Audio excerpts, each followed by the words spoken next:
លាញ់គ្នាតើបានប៉ុន្មានថ្ងៃហើយយូរគួរសមហើយប្លែកណាស់បងសួរធ្វើអី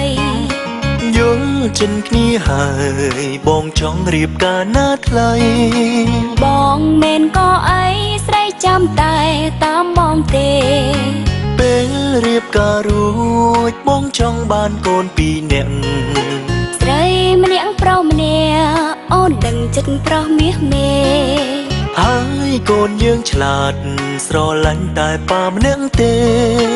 ចង់មកស្អីដែរមិនព្រមទេលំអៀងហើយគិត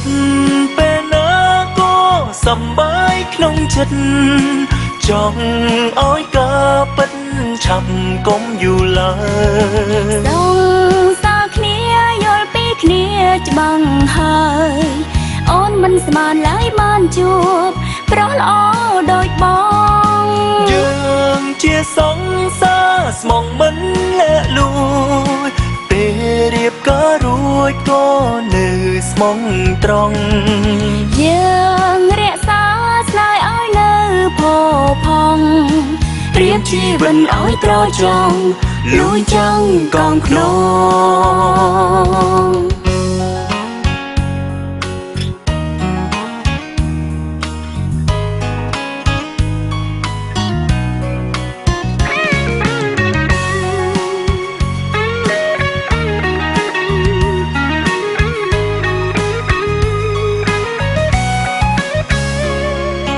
ពេលរៀបការរួ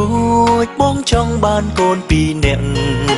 ស្រីម្នាក់ប្រុសម្នាក់អូនដឹងចិត្តប្រុសមាសមេហើយកូនយើងឆ្លាតស្រឡាញ់តែប៉ាម្នាក់ទេចង់មកស្អីដែរមិនព្រមទេលំអៀងហើយគិតពេលណាក៏សំបាយក្នុងចិត្តចង់ឲ្យការពិត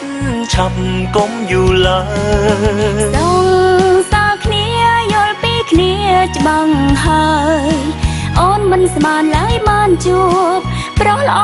ដូចបងយើងជាសង្សារស្មងមិនលាក់លួចពេលរៀបការរួចក៏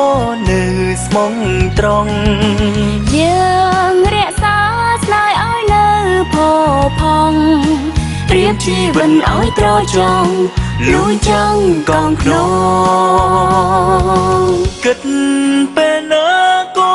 សំបាយក្នុងចិត្តចង់ឲ្យការពិតឆាប់កុំយូរឡើយសងសាគ្នាយល់ពីគ្នាច្បាស់ហើយអូនមិនស្មានឡើយបានជួបប្រុសល្អដូចបងយើងជាសង្សារស្មងមិនលាក់លួ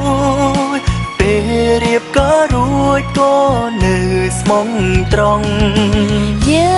ងរក្សាស្នេហ៍ឲ្យនៅផូរផង់រៀបជីវិតឲ្យត្រចង់លួចចាំងកងក្នុងរៀបជីវិតឲ្យត្រចង់លួចចាំងកងក្នុង